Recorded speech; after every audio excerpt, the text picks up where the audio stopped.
with the Somali community in Minnesota, and that crazy mayor up there, Jacob Fry, has kind of gone all in. Seems like he's forgotten that he's American. Also, the Somali community in general, I mean, my goodness gracious, in Minnesota, all that money that's sloshing around, a huge, huge scandal up there. And, you know, Ilhan Omar kind of makes it a point that assimilation is for suckers. I don't know what her problem is with America, but she seems to have one. Keith Phan does not. Now, Keith Phan immigrated to this country from Vietnam, I believe. He started a successful business. He had a few thoughts about, well, what's happening in America, and he had a very interesting perspective, and his video went viral on TikTok. Let's take a look. Since when the did we have to bow down to certain communities?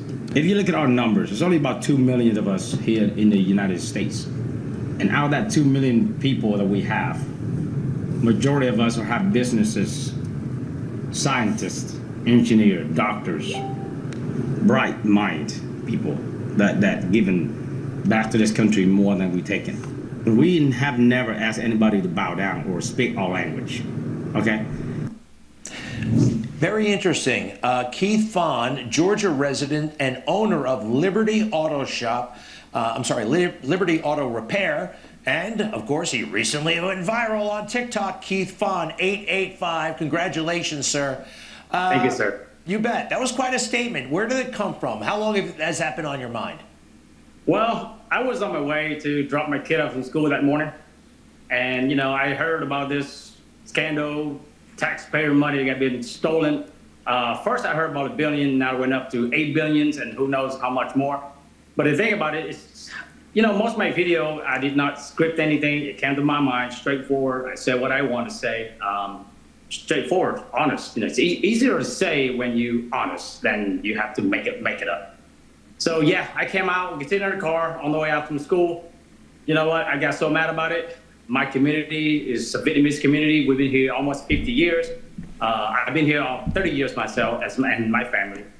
You know, so I was just going like, you know what, I gotta say something because, you know, if you get elected as a mayor of that city, you have to use your efforts and what you earn, not bow down to kids' feet from some community to get votes. That's not American. That is no way to be American. We don't get votes like that. We go there, we show people that how we capable of and what we are elected to me as a hire. So if you hire somebody to do the job, you better do it right. If not, you'll get fired. The same thing when I hire my employees, that person has to perform the job that I give them.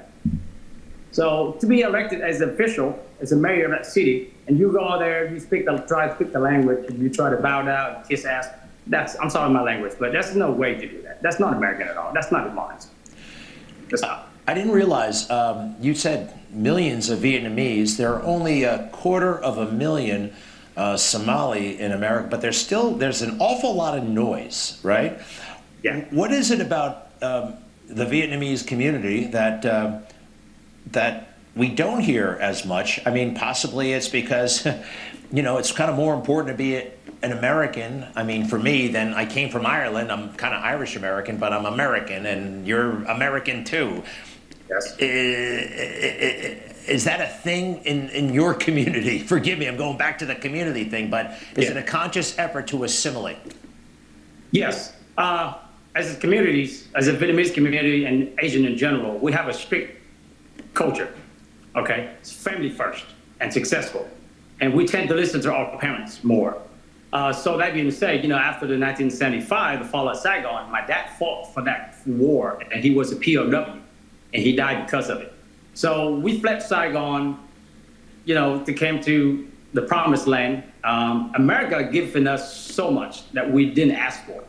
So our job is to pay back every penny, everything that we have. So, you know, the giving back as an American is a privilege. It's not the right, okay? So here we are, building communities successfully, keep ourselves down, keep our heads down, work. And, you know, somebody have to say something about this because communities build country. We're American. So to me, paying back to this country that giving you so much. It's the duty. It's not something that you take lightly.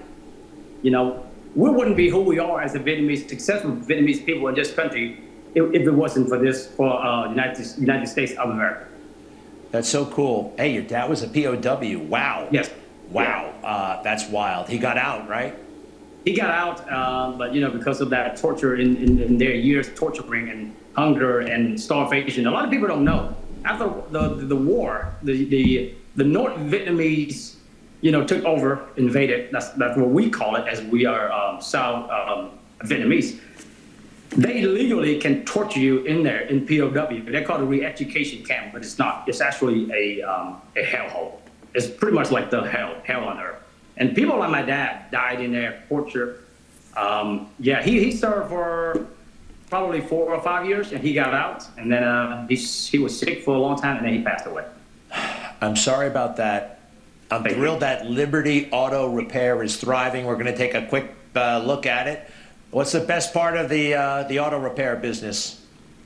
The best part is I love my job. I get to work on many cars, get to especially talk to many type of people as a customer, understand their struggle, understand their concerns. So my job is to make sure we do what we need to do and tell them exactly what needs to be done.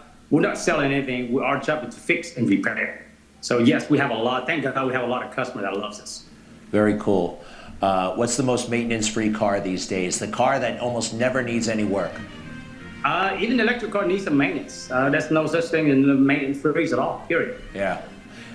Keith Phan, so nice to meet you. TikToker, at Keith Phan, Phan 885, at Keith Phan 885.